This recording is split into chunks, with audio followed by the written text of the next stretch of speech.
C'est l'heure des poules. Connor McDavid au premier rang. On est certain de ça? À quoi s'attendent les principaux joueurs du Canadien côté production cette année? Sur quelle recrue on peut prendre une chance? Et quel jeune joueur risque de faire des bons spectaculaires cette année? On regarde ça ensemble. Si vous détenez le tout premier choix au repêchage pour votre poule, et je vous demande rapidement comme ça, qui vous allez prendre? 9 chances sur 10 que vous allez me répondre Connor McDavid. Ce qui n'est pas un mauvais choix et ce qui est probablement ce qui va arriver aussi. Mais c'est pas Connor McDavid qui a gagné le trophée Hart Trophy ces 2 dernières saisons, c'est pas Leon Draisaitl non plus, c'est Nikita Kucherov. Là, vous allez me dire, Connor McDavid a quand même manqué quelques matchs la saison dernière, 15 pour être plus précis, 6 la saison précédente. Oui, c'est vrai. Mais en termes de points par match, Nikita Kucherov est le joueur le plus productif de la LNH au cours des 2 dernières saisons. Nikita Kucherov a produit en moyenne 1,67 points par match contre 1,62 points par match pour Connor McDavid.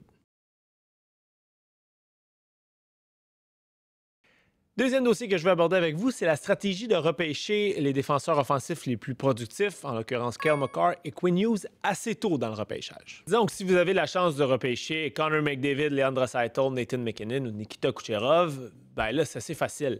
Mais après ça, Cale Makar, Quinn Hughes, commencez à y penser. Pourquoi? Parce que surtout, si vous êtes plus nombreux dans votre pool, les pools à 12 personnes ou à 16 personnes, la différence de productivité entre Hughes, Makar et les autres défenseurs est beaucoup plus grande qu'entre les meilleurs attaquants de la LNH. C'est encore plus exceptionnel dans le cas de Cale Makar qui a au moins le point par match au cours des 5 dernières saisons et au moins 90 points au cours des 2 dernières saisons. Si vous n'avez pas la chance de repêcher Quinn Hughes ou Cale Makar, ce qui reste fort probable, il y a un aspect qui est très important à vérifier quand vous repêchez un défenseur, surtout assez tôt dans le repêchage.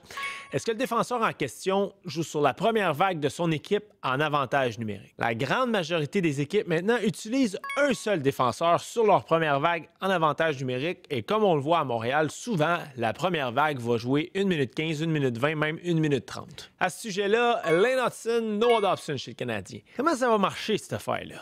En fait, Martin Saint-Louis pourra avoir une bonne partie de la réponse sur leur production au cours de la saison. L'an dernier, Lane Hutson, 6e pointeur de la LNH chez les défenseurs, avec 66 points au 7e rang chez les défenseurs de la LNH en avantage numérique avec 26 points. Et là, vous allez me dire, oui, mais Lane Hutson n'a pas été placé sur la première unité d'avantage numérique dès le début de la saison. Ce qui est vrai, il aurait probablement obtenu encore plus de points. Mais un coup qu'il a obtenu du temps sur la première vague en avantage numérique, il en a obtenu vraiment beaucoup. Donc, la question, est-ce qu'il va en obtenir autant cette année avec l'acquisition de Noah Dobson? Parce que dites-vous une affaire, je ne suis pas convaincu que le Canadien a fait l'acquisition de Noah Dobson et lui donné un contrat de 8 ans à 9,5 millions de dollars par année à l'âge de 25 ans pour lui faire terminer des deuxièmes vagues en avantage numérique pendant 20 secondes. Au cours des 3 dernières années avec les Highlanders, le temps moyen par match en avantage numérique de Noah Dobson, c'est 3 minutes 18 secondes, 2 minutes 59 secondes et 3 minutes pile. Ça, c'est du temps de première vague. Donc, est-ce que les 2 vagues d'avantage numérique chez les Canadiens vont être séparées plus équitablement? Est-ce que Noah Dobson, à un certain moment, va rejoindre Lane Hutson sur la première vague? Si oui, est-ce que ça va enlever un peu de production à chacun des 2 défenseurs?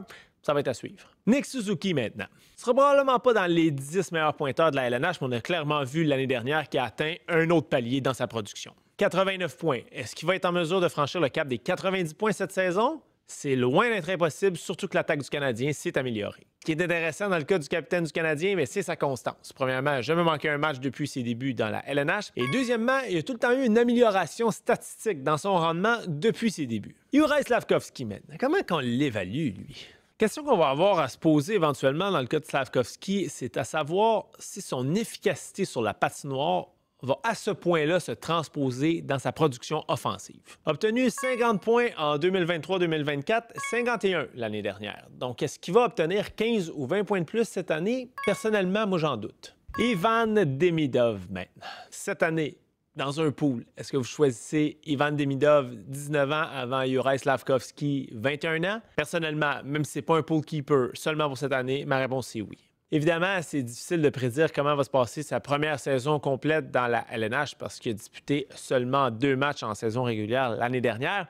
Mais avec une production de 49 points en 65 matchs à l'âge de 18 ans en KHL, avec un temps de jeu qui est souvent très limité, je pense qu'on peut s'attendre à une production entre 60 et 65 points de la part de Demidov, même s'il est âgé de seulement 19 ans.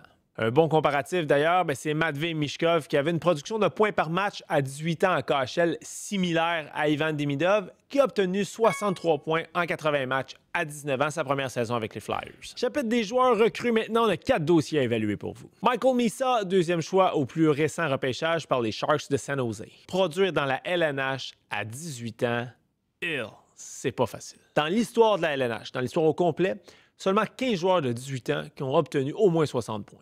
Michael Misa, c'est un joueur de centre. Vous le savez, dans la LNH, souvent avec les jeunes joueurs de centre, on les fait commencer à l'aile pour favoriser leur développement. Mais si San Jose tient à garder Misa au centre, dans ce cas-ci, ça se pourrait que pour favoriser son développement, on l'emploie, exemple, sur un troisième trio pour le soustraire au premier duo de défenseurs adverses, pour le soustraire au premier centre adverse, ce qui pourrait quand même diminuer son temps de glace et affecter sa production. Si vous avez un pool keeper, ce que la plupart d'entre nous avons, repêcher Michael Misa en fin de repêchage, c'est évidemment une excellente option si on est prêt à attendre 2 ou 3 ans avant d'avoir une production de 70 points, où Misa, à ce moment-là, va sans doute évoluer sur un premier avantage numérique avec Macklin Celebrini et Will Smith et Sam Dickinson à la défense aussi. Deuxième joueur recru à surveiller, c'est Jimmy Snuggerud, attaquant des Blues de Saint-Louis. Connu une progression fulgurante dans la NCAA avec l'Université du Minnesota. En 2023-2024, il est passé de 34 points en 39 matchs à 51 points en 40 matchs en 2024-2025. Et après cette saison-là, à l'Université du Minnesota, a obtenu sa première audition avec les Blues de Saint-Louis directement dans la LNH. Il a bien fait, surtout en série, avec 4 points en 7 matchs. Et l'entraîneur-chef Jim Montgomery n'hésitait pas à l'employer en avantage numérique d'ailleurs. C'est un joueur recru, mais est un petit peu plus vieux, il a 21 ans, donc peut-être un petit peu plus mature physiquement, peut-être plus prêt à contribuer. Et la clé dans son cas, évidemment, ça peut changer. Mais pour le moment, est employé sur le premier trio avec Robert Thomas et Pavel Buchnevich. Donc oui, je l'ai dit, ça peut changer. Mais une chose qui est certaine, c'est qu'il y a de la place pour Snuggerud sur le top 6 et en avantage numérique des Blues. Isaac Howard, maintenant, un attaquant des Oilers, peut-être un petit peu moins connu, mais pourra avoir toute une opportunité, par contre. Il était acquis du Lightning de Tampa Bay au début de l'été parce qu'il n'était pas en mesure de s'entendre sur un contrat avec Tampa après son stage universitaire. Le choix de première ronde, 31e au total en 2022, donc vraiment en fin de première ronde, mais a connu toute une année universitaire la saison dernière à preuve et a gagné le trophée Hobey Baker remis aux joueurs par excellence dans la NCAA. Écoutez, ça reste un pari. C'est vraiment un joueur qu'on prend en fin de repêchage. Il n'a jamais disputé un seul match au niveau professionnel, même dans la Ligue américaine. Mais le manque de profondeur chez les Oilers, ça date pas d'hier, surtout cette saison avec la blessure à Zach Hyman. Donc c'est certain que si Isaac Howard connaît un bon début de saison, on va lui donner la chance d'évoluer soit aux côtés de Leon Draisaitl ou de Connor McDavid, et peut-être même avec les deux en avantage numérique. Défenseur recru maintenant, Zane Parekh des Flames de Calgary. Âgé de 19 ans. Donc, évidemment, ici, on parle d'un placement à long terme. Ce serait même pas impossible qu'il retourne au niveau junior. Et des défenseurs de 19 ans qui ont obtenu plus de 50 points dans l'histoire de la LNH, il y en a rien que 4. Mais quand il va se mettre à produire, par exemple, Zane Parekh, il va produire.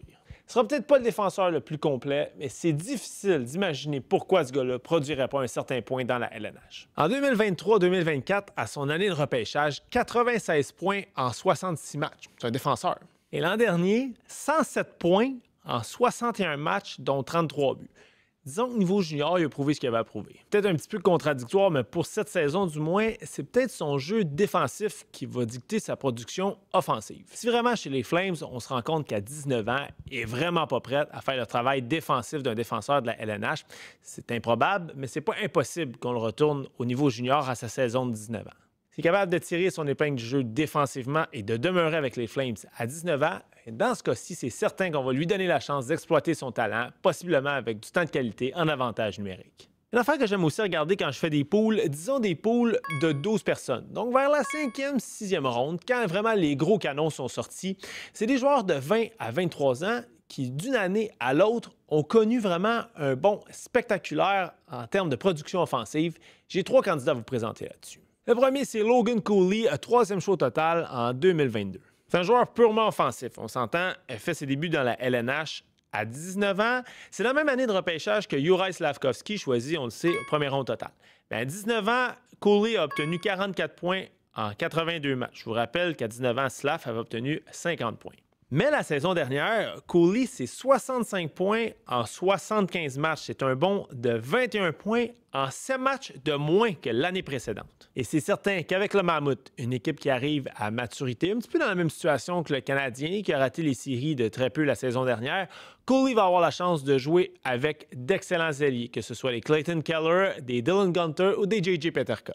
Un autre candidat que je privilégierais si j'avais l'opportunité de le repêcher, c'est Ken Johnson des Blue Jackets de Columbus. 5e choix total en 2021, va avoir 23 ans à la fin du mois d'octobre. Depuis de sa première saison en 2023-2024, il a eu de la misère à s'acclimater. 16 points en 42 matchs dans la Ligue nationale, il a même été rétrogradé dans la Ligue américaine où là, il a dominé avec 15 points en 10 matchs. Mais l'année dernière, il est passé de 16 points en 42 matchs à 57 points en 68 matchs en 2024-2025.